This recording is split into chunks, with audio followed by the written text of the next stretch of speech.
ilhad.com,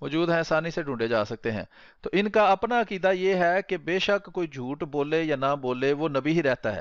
اگر ان کا اپنا یہ من گھڑت اصول کہ جناب جو نبی ہے وہ ان کے جو فارمولے کے مطابق جس کو جھوٹ کہتے ہیں وہ نہیں بول سکتا مان لیا جائے، تو یہ واضح طور پر ابو ہریرہ رضی اللہ تعالیٰ عنہ صحیح بخاری میں کہہ رہے ہیں، میں نے آپ کو حوالہ دیا ہے کہ حضرت ابراہیم نے 3 جھوٹ بولے ہیں، تو پھر یہ ان کی نبوت کیسے مانتے ہیں؟ وہ اس جھوٹ کی پھر تعویل کریں گے کہ نہیں وہ جھوٹ نہیں تھا، اور یہ جس کو اب جھوٹ بنا رہے ہیں اس کا جھوٹ سے کوئی دور دور کا واسطہ ہی نہیں ہے۔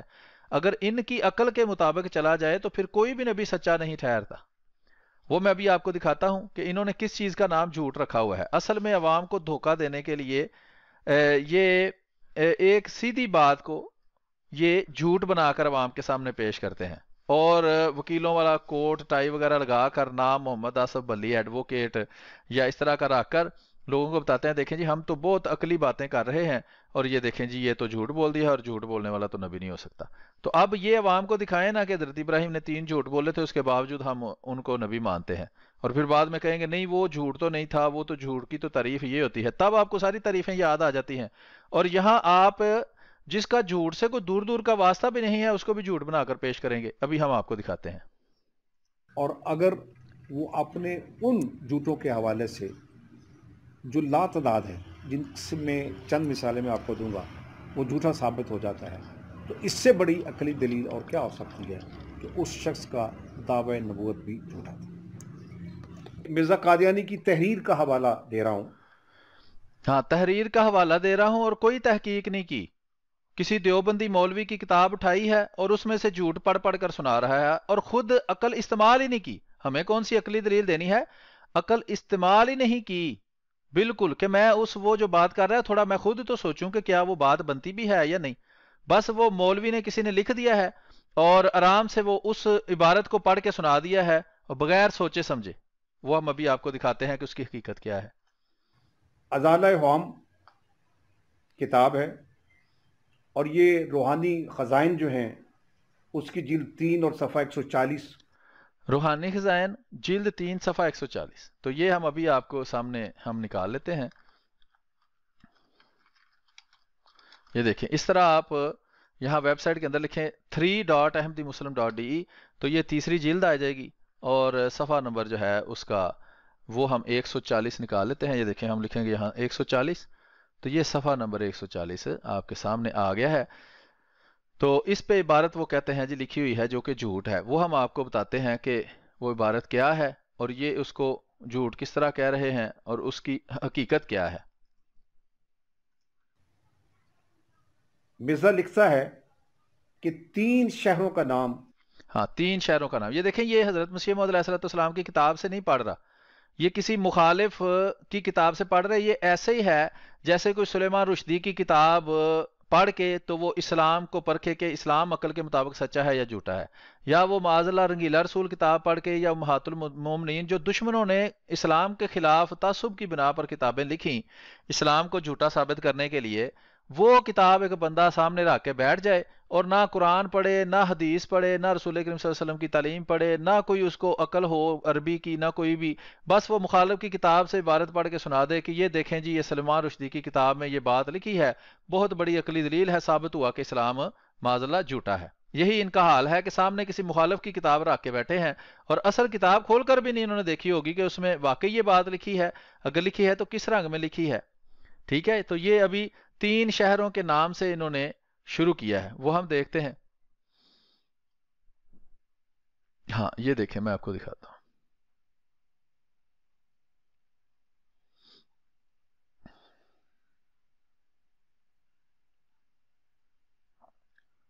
ہاں یہ دیکھیں، اب غور کریں کہ یہ صفحہ ہے 140، یہاں آپ کو نظر آ رہا ہے اوپر، یہ صفحہ نمبر روحانی خزائن جلد 3 صفحہ 140 ازالہ ہم حصہ اول، یہ ساری عبارت چھوڑ دی، یہ اصل عبارت ہے یہاں سے لے کر یہاں تک، ٹھیک ہے، یہ چھوڑ دی، پھر نیچے بھی جو واقعہ لکھا ہوا ہے وہ یہاں سے شروع ہوتا ہے، پھر اس کے بعد مجھے الہام کیا گیا، یہ دیکھیں نا یہ حاشیہ ہے، یہ اصل عبارت ہے جو تھوڑا موٹا لکھا گیا ہے، اور یہ حاشیہ ہے جو پیچھے سے بھی چل رہا ہے، لیکن چلیں یہاں سے بھی اگر کوئی پڑھے تو یہ آپ دیکھ سکتے ہیں یہاں نیچے حاشیہ ہے، یعنی کہ آپ یہ سمجھیں کہ یہ سارے کا سارا حاشیہ ہے یہاں سے لے کر یہاں تک، اور اس سے اوپر اصل عبارت ہے.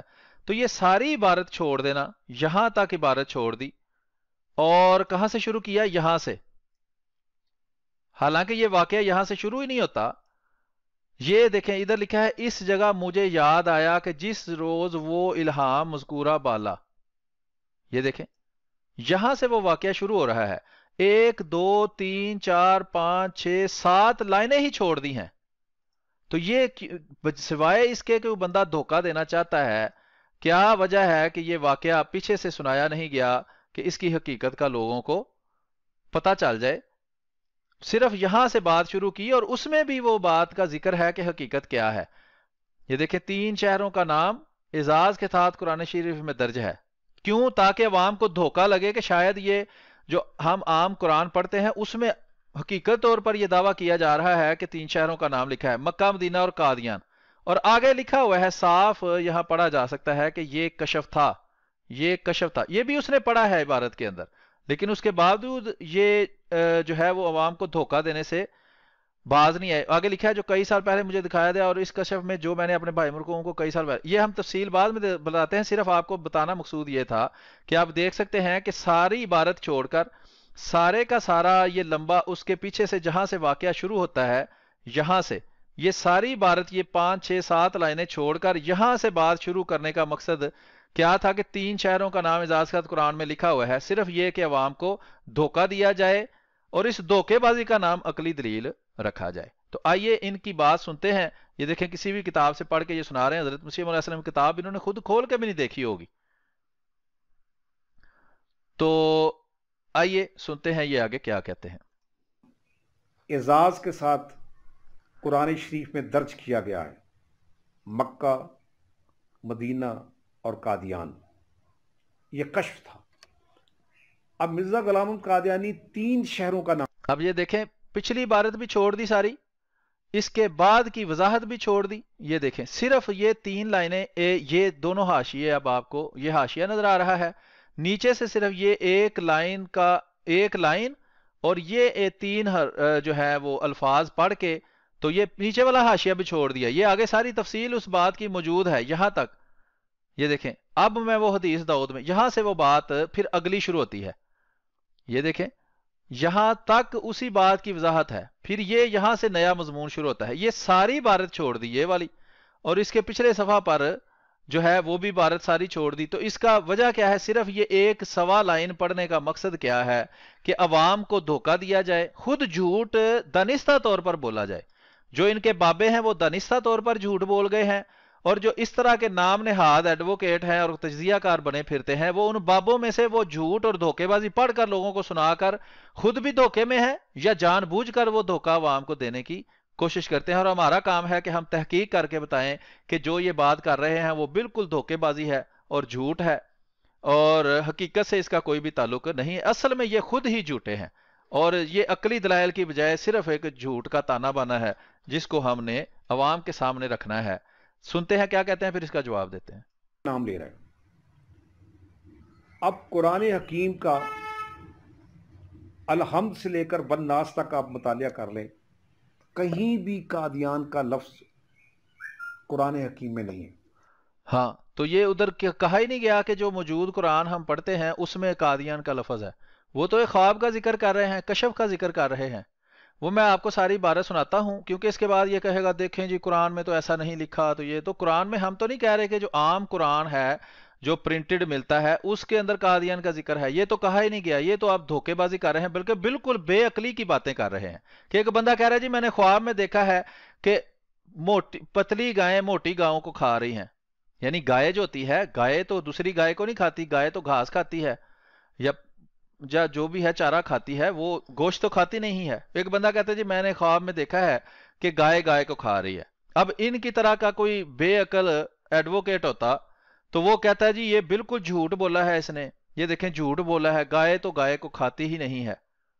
تو یہ جھوٹ نہیں ہے، یہ خواب ہے، خواب کی تعبیر ہوتی ہے. قرآن کریم کے اندر یہ واقعہ لکھا ہوا حضرت یوسف علیہ السلام کے ساتھ جو بندے تھے ان میں سے بھی 2 خواب دیکھے ان دونوں نے اور آپ نے اس کی تعبیر بتائی، پھر بادشاہ نے خواب دیکھا تو آپ نے تعبیر بتائی، اور اسی طرح مختلف خوابوں کا ذکر ہے، یہ قرآن میں بھی موجود ہے، انبیاء کی تاریخ میں بھی موجود ہے، لیکن وہ حق کی مخالفت کرنے والے کی اللہ تعالیٰ عقل جو ہے وہ بالکل بند کر دیتا ہے۔ تو ان کا بھی وہی حساب ہے، یا تو ان کی عقل بالکل بند ہے، یا یہ جان بوجھ کر شیطان کی پیروی کرتے ہوئے اس کے مشن کو کامیاب کرنے کے لیے حق کی مخالفت میں جھوٹ بول کر دھوکہ دے کر عوام کو گمراہ کرنے کی کوشش کرتے ہیں۔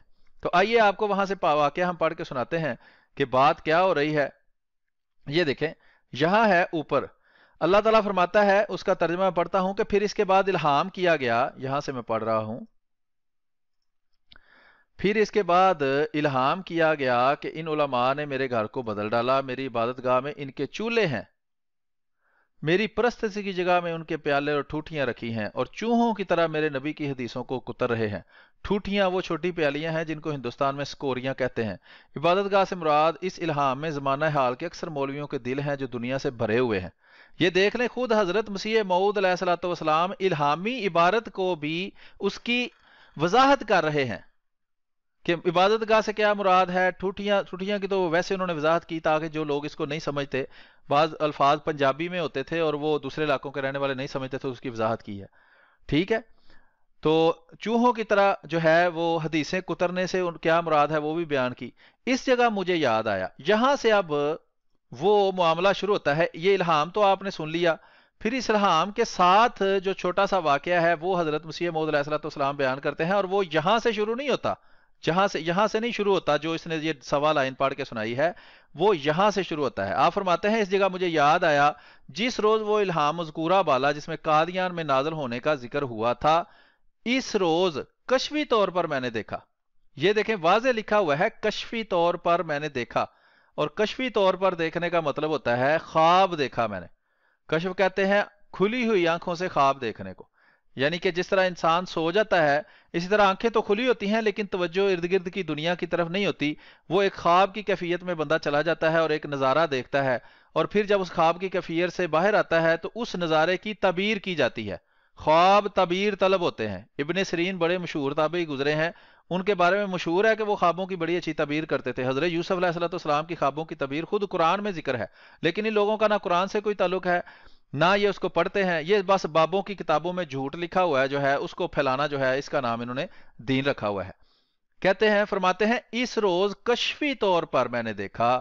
یہ دیکھیں یہاں لکھا ہوا ہے کہ کشفی طور پر میں نے دیکھا، یعنی خواب میں دیکھا کہ میرے بھائی صاحب مرزا صاحب مرحوم غلام قادر میرے قریب بیٹھ کر بآواز بلند قرآن شریف پڑھ رہے ہیں، اور پڑھتے پڑھتے انہوں نے ان فقرات کو پڑھا ہے، انا انزلنا قریبا من القادیان، کہ وہ قرآن پڑھ رہے تھے خواب کے اندر، تو انہوں نے یہ الفاظ پڑھے تو میں نے سن کر بہت تعجب کیا، کیا قادیان کا نام بھی قرآن میں لکھا ہوا ہے؟ تب انہوں نے کہا یہ دیکھو لکھا ہوا ہے۔ تب میں نے نظر ڈال کر جو دیکھا تو معلوم ہوا کہ فی الحقیقت قرآن کے دائیں صفحہ میں شاید نصف قریب کے یہی الہامی عبارت لکھی ہوئی موجود ہے۔ وہ یہ نہیں کہہ رہے کہ جناب جو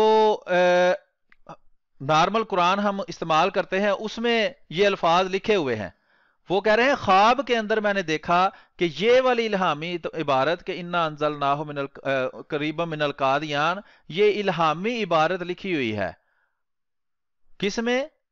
قرآن کریم میں، اور خواب وہ دیکھ رہے تھے وہ حقیقت نہیں تھی۔ جیسے خواب میں اگر کوئی بندہ چوری کرتا ہے تو وہ خواب ہے، خواب میں کچھ خوابوں پہ ہاتھ تو نہیں لگی ہوتی، کیا اس کے ہاتھ کاٹ دیے جائیں گے کہ تم نے خواب میں چوری کی ہے؟ کوئی عقل مند بندہ ایسا نہیں کرے گا۔ لیکن انہوں نے جس نام کا عقلی دلیل نام رکھا ہوا ہے، آپ سمجھے بالکل بے عقلی کی باتیں کرنے کو انہوں نے عقلی دلیل کہہ دیا ہے۔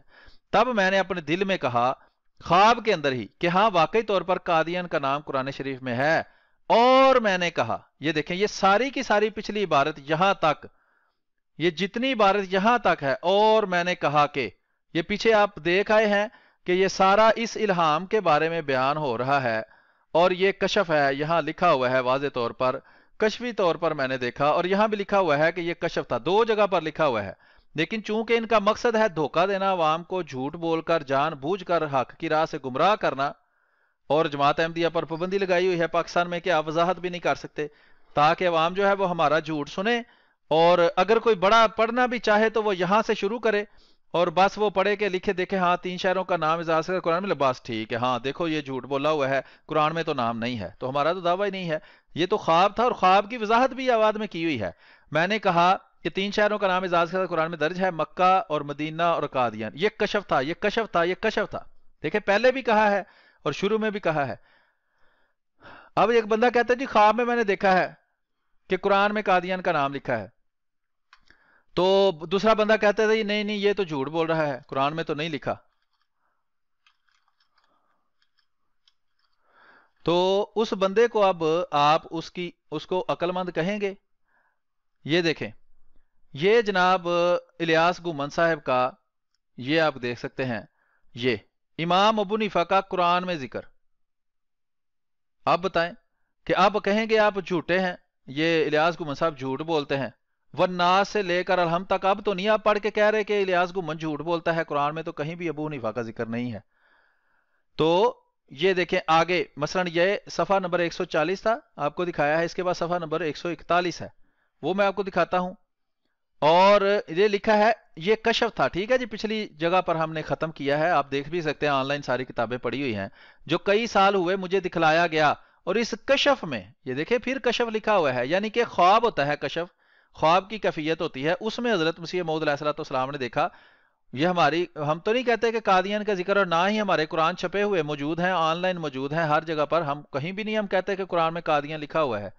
جو میں نے اپنے بھائی صاحب مرحوم کو جو کئی سال سے وفات پا چکے ہیں قرآن شریف پڑھتے دیکھا، اور اس الہامی فکرے کو ان کی زبان پر سے قرآن جی نے پڑھتے ہوئے سنا، تو میں اس میں یہ بھی مخفی بید تھا کہ جس کو خدا تعالی نے میرے پر کھول دیا کہ اس کے نام سے اس کشف کی تعبیر کو بہت کچھ تعلق ہے۔